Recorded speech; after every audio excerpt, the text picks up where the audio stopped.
আমার সকল বন্ধুদেরকে সুপ্রভাত জানিয়ে আজকের ব্লগটা আমি শুরু করলাম। আশা করছি সবাই তোমরা ভালো আছো, আমিও ভালো আছি তোমাদের আশীর্বাদে।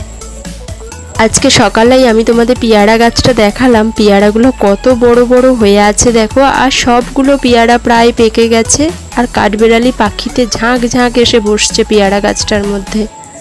আর সকালের এইরকম ওয়েদারে মনটা ভীষণ ভালো হয়ে যায়, হালকা ফুরফুরে হাওয়া হচ্ছে, মেঘলা মেঘলা আকাশ। আমি সকালের সমস্ত কাজ মিটিয়ে স্নান পুজো সেরে চলে এলাম জলখাবার খেতে। সাথে ছিল রুটি, কলা এবং মিষ্টি। আজকের জলখাবারে সকালের টিফিন হিসাবে রুটি খাওয়াটাই আমি বেশি পছন্দ করি জানো, তাই রুটিটা বানিয়ে নেওয়ার চেষ্টা করি সবার জন্য। আমাদের পাড়ার মধ্যেই ভ্যানে করে বাজার নিয়ে আসে, আর সেখান থেকেই শাশুড়িমা কয়েকটা পটল আর কাঁচা লঙ্কা বাড়িতে ছিল না, নিয়ে এসেছে। আর এই থোড়টা তো আগের দিনের কেনা ছিল, বাজার থেকে আমার কর্তামশাই নিয়ে এসেছিল। তোমরা দুদিন আগে দেখেছিলে থোড় আনা বাজার থেকে, সেই থোড় আমার দুদিন ধরে হয়ে যাচ্ছে। গতকাল করেছিলাম আমি তরকারি, আর আজকে একটু ভাজা ভাজা করব পটল দিয়ে আলু দিয়ে। তরকারির থেকে থোড় ভাজার টেস্ট কিন্তু একটু বেশিই হয়, আর সেই থোড় যদি একটু আলু দিয়ে বা কোনো সবজি দিয়ে ভাজা আরও বেশি ভালো লাগে খেতে। আর এই সময় বৃষ্টি হবার কথা, কোথায় আর সেরকম বৃষ্টি হচ্ছে? বর্ষাকাল বলে মনেই হচ্ছে না, শুধু ওই হালকা একটু আধটু বৃষ্টি হয়ে থেমে যাচ্ছে। আর সেই সাথে সাথে গরমটা বাড়াচ্ছে। আজকেও বেশ ভালো গরম পড়েছে। আমি যে পটলগুলো কাটতে বসেছি, এই পটলগুলো কিন্তু দানা পটল। আরও এক রকমের পটল হয় সুজি পটল, তোমাদের মধ্যে কারা কারা জানো আমাকে কমেন্টে জানিও। সুজি পটল বলে এক রকমের পটল থাকে, সেই পটলে কিন্তু দানা একেবারে থাকেই না।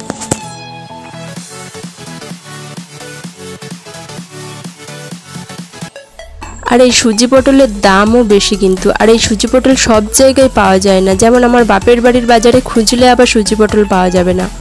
আবার অনেকের কিন্তু অজানা আছে সুজি পটল বলে কিছু হয়। আমি আমার শ্বশুরবাড়িতে এসে এই প্রথম সুজি পটলের নাম শুনেছি জানো, এবং খেয়েছি। আর ওই সুজি পটল ভাজা কিন্তু বেশ ভালো লাগে খেতে। থোড়গুলো ভাজবো বলে আমি কিন্তু খুবই সরু সরু করে কেটে নেব, এবং তার সাথে পটল আর আলুটাও সরু সরু করে কেটে নেব, কারণ ভাজা ভাজা করব, সেটা সরু সরু করে করলে বেশি ভালো সিদ্ধ হবে। আর আমি তো কোনো সবজি ভাজাভুজি করলে সামান্য তেলেই করার চেষ্টা করি, কারণ অল্প তেলে রান্না করার চেষ্টা করি। অল্প তেল দিয়ে রান্না করলে কিন্তু শরীরের পক্ষে ভালো।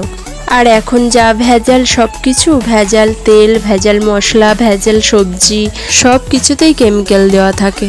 খাঁটি জিনিস পাওয়া এখনকার দিনে খুবই দুষ্কর, আর এই শহরাঞ্চলে তো আরও বেশি। আমাদের মিউনিসিপ্যালিটি থেকে যে জলটা দেয়, সেই জলটাও ছেঁকে নিতে হয় জানো। ওই জলেতেও কিন্তু ফিল্টার হয়ে আসে বটে, তবে ময়লা থাকে। আর ওই জলই তো আমরা খাবার জল হিসেবে ব্যবহার করি। থোড়টাতে আমি কিন্তু নুন দিয়ে একটু মিশিয়ে রেখে দেবো। আর জানো, নুন দিতে গিয়ে আমি অনেকটা পরিমাণে বেশি দিয়ে ফেলেছিলাম, তারপরে আবার উপর থেকে নুনটা তুলে নিয়ে ফেলে দিয়ে আবার ওই অল্প নুনেতেই থোড়টা আমি মিশিয়ে ফেলেছি। আর ওই নুন দিলে থোড় কিন্তু নরম হয়ে যায়। আর ওইদিকে 3টে ডিম সিদ্ধ করতে দিয়েছি, কারণ ডিমের কষা করব।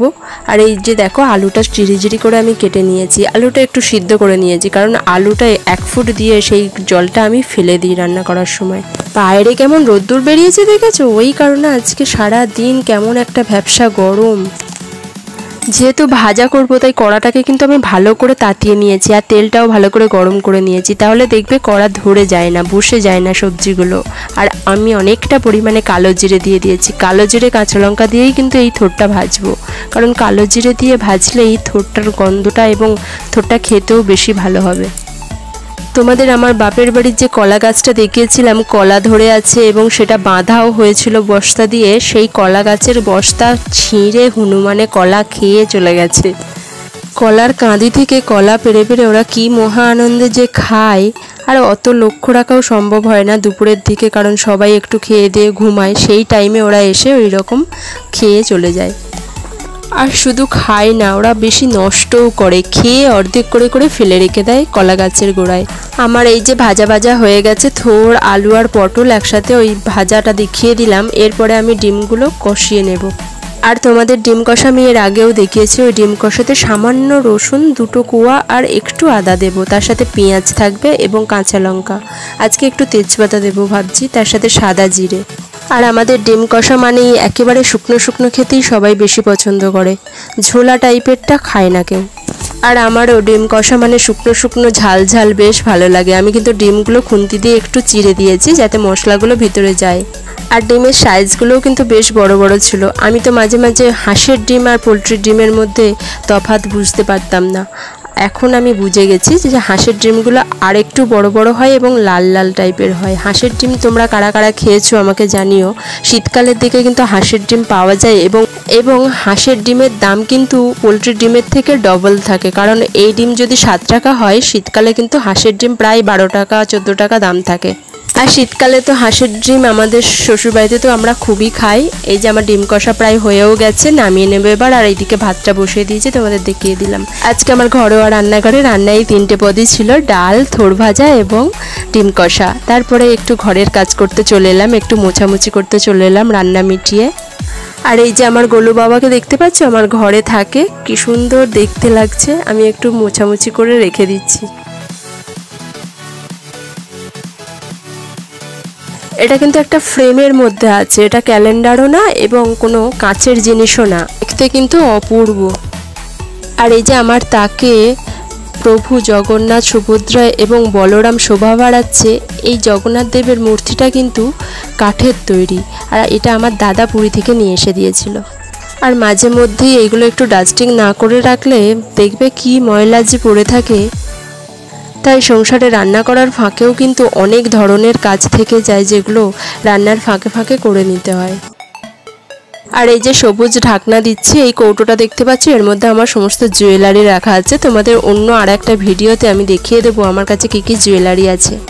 আর আমার জুয়েলারির ভীষণ শখ, জানো। জুয়েলারি মানে যে সোনার জুয়েলারি তা না, আমার কিন্তু সোনার জিনিসের প্রতি কোনো নেশা নেই, তবে আমার ইমিটেশন অর্থাৎ হাতের তৈরি সমস্ত রকম গহনা আমার কাছে আছে। সেই গয়না আমি নিজেও কয়েকটা বানাই নিজের হাতে, তোমাদের আমি অন্য সময় দেখাবো।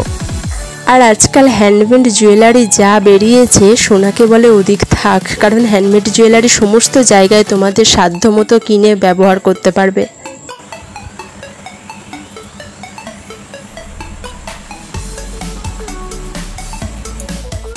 আমার ঘরের এই সমস্ত ছোটোখাটো জিনিসগুলো আমি কিছু গুছিয়ে রাখলাম। তাহলে চলো আজকের মতো ভিডিওটা আর বেশি বাড়াচ্ছি না। তোমরা যারা যেখান থেকে আমার ভিডিও দেখছো সবাইকে ধন্যবাদ জানাই। সবাই ভালো থেকো, সুস্থ থেকো, সবাইকে জানাই নমস্কার।